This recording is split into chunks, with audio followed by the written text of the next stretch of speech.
Sejak berlakunya pandemik COVID-19, pelbagai mitos, kepercayaan yang salah selain penyebaran maklumat yang tidak benar berlaku di pelbagai media maklumat, sosial media, mesej berangkai, mesuara dan pelbagai lagi bentuk penyebaran. Penyebaran maklumat seperti ini menyebabkan berlakunya pelbagai salah faham di kalangan masyarakat di samping salah tafsiran maklumat kesihatan yang akhirnya menggagalkan usaha untuk menghalang penyebaran virus COVID-19 kerana kita gagal untuk mengubah persepsi masyarakat terhadap kesihatan.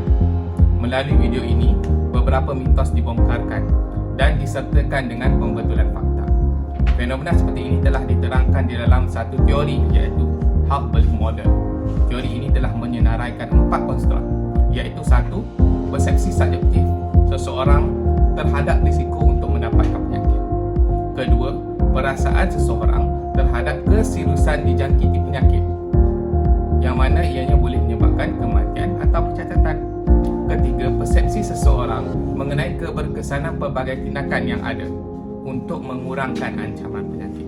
Dan yang terakhir, keempat, perasaan seseorang terhadap halangan untuk melakukan tindakan kesihatan yang disyorkan dengan memikirkan mengenai kos dan juga faedah, mahukan kos yang rendah tetapi dengan faedah yang pelbagai. Diharapkan para penonton dapat membuat penilaian yang sempurna dan membuat pilihan yang tepat untuk kesihatan anda dan masyarakat dalam menentang COVID-19.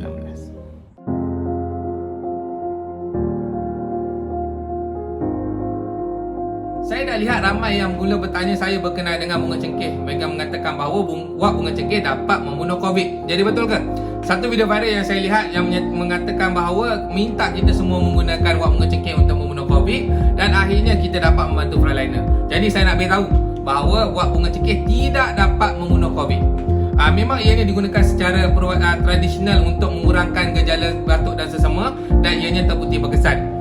Apapun saya tak halang kalau pada sesiapa yang menggunakan untuk mengurangkan gejala dan sesama, tapi selagi mana ianya tidak memudaratkan. Satu artikel daripada Dr. Cik Putih, pensyarah kimia gunaan daripada UiTM mengatakan bahawa dalam bunga cengkeh ada satu bahan aktif yang dinamakan sebagai eugenol, yang mana ianya dapat merencatkan enzim leukotriens dan akhirnya dapat mengurangkan peradangan. Sebab itulah kita merasakan gejala kita semakin berkurang. Tapi kena faham, ada beza gejala dengan penyakit.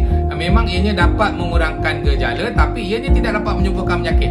Apapun ikutlah kalau nak pakai, tapi saya minta berhati-hati dalam penggunaan wak bunga cengkeh kerana ianya mungkin boleh menyebabkan kecederaan pada saluran pernafasan. Jika kita menggunakan wak tersebut hidu secara dekat dan wak itu sangat panas dan kecederaan boleh berlaku.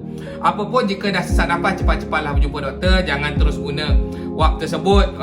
Kalau dah sesak nafas, maksudnya memang dah teruk dah tu. Jika nak tolong frontliner, datang ke hospital cepat-cepat dan kami akan buat penanganan awal. Kesan daripada vaksin yang lepas cucuk pada rakyat ni, misi ni mati ni sampai 30-40 orang dah, misi perempuan mati. Tuan-tuan dan puan-puan, baru-baru ni kecoh lah pasal voicemail mati. Yang duk pi cari nasi kandang dekat Sungai Petani, dia terjumpa dengan suami seorang kerja dekat hospital lah kot katanya. Dia dengar kata 40 orang mati. Ya Allah, mati, ramainya mati sampai 40 orang. Ni nak abang mai mati. Kalau 40 orang mati lah mati sebab ambil vaksin kedua. Memang kena katuk hospital mati oi. Tutup hospital, tutup klinik. Lah ni kami tak dengar apa ni. Yang kedua, Mak Teh kata kami ni jadi ejen kapiak pula dah. Subhanallah, astagfirullahalazim. Mak Teh tak boleh lah kata lagu tu nak kapiak orang pula dah. Dia bagi vaksin kata jadi ejen kapiak. Ish. Lepas tu Mak Teh suruh pula orang minum air nyok banyak-banyak, makan pisang, tumbuh-tumbuhan pula. Nak katanya nak elak daripada COVID. Ni Mak Teh nak abang mai ni. Kata kalau kata tu kan, orang-orang hak ada penyakit kronik macam buah pinggang ke, jenuh makan potasium banyak-banyak, satgi depa lemah badan, depa muntah silap hari bulan, kena heart attack pula. Jenuh. Mak Teh nak tolong rawat ke? Lah ni ramai-ramai semua pakat-pakat kita sebablah berita betul. Jangan kata orang sana kapiak, orang sini kapiak. last kali nak abang ni, nasi kandak memanglah sedap. Saya pun teringin nak cari nasi kandak ni. No? Pakat-pakat sembang sebentar betul nah. Mitos seterusnya yang akan kami bongkar ialah berjemur di bawah cahaya matahari dapat membunuh kuman COVID-19 dalam badan manusia. Ada 3 sebab kenapa ianya adalah mitos. Pertama, virus COVID-19 boleh merebak di semua tempat, tidak kira sama ada negara berkenaan beriklim sejuk, sederhana ataupun khatulistiwa. Negara-negara seperti India, Brazil yang menerima banyak cahaya sinaran matahari tetapi mereka berada di kedudukan top 3 bagi jangkitan dan kematian COVID-19. Kedua, kajian telah menunjukkan virus COVID-19 boleh hidup di atas permukaan objek selama beberapa jam ataupun beberapa hari walaupun disinari cahaya matahari. Sehingga kini tiada kajian menunjukkan bahawa kuman coronavirus ini boleh mati di bawah sinaran cahaya matahari.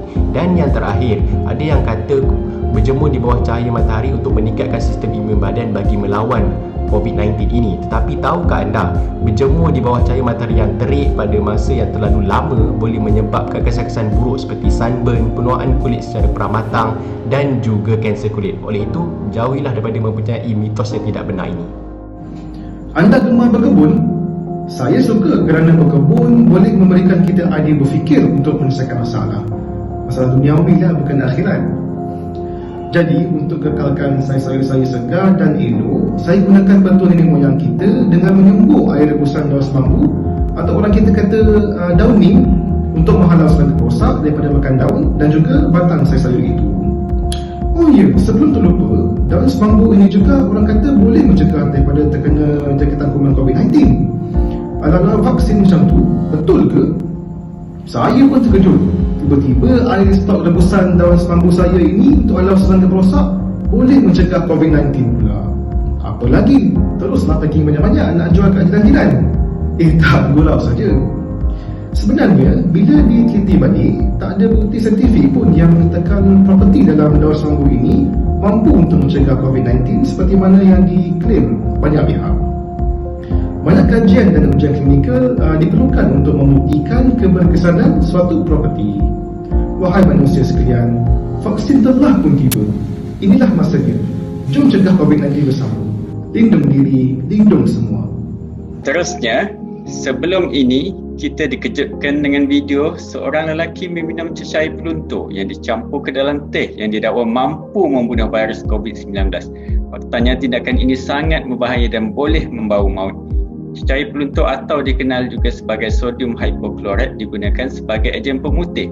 Ia juga adalah disinfektan yang efektif apabila dibancuh dalam nisbah tertentu untuk membunuh kuman atau virus di permukaan. Tetapi bukan untuk diminum atau disembur kepada manusia. Menurut Pusat Racun Negara, kesan keracunan sodium hypochlorite adalah seperti berikut. Pertama, pedih atau melecur di tekak, mulut, muntah dan jerit-jerit. Yang kedua, jika diminum dalam kuantiti yang banyak dan pekat, ia boleh menghakis saluran pemakanan dari tekak ke perut dan boleh menyebabkan perdarahan dalam perut. Sehingga kini tiada penawar untuk keracunan sodium hypochlorite. Rawatan yang diberi hanya untuk mengurangkan gejala yang ada pada pesakit. Oleh itu, kita jangan mudah percaya dengan mitos sebegini, apalagi ia melibatkan bahan yang sudah dikenali umum sebagai racun berbahaya. Sayangi diri anda kerana ada orang lain yang menyayangi anda.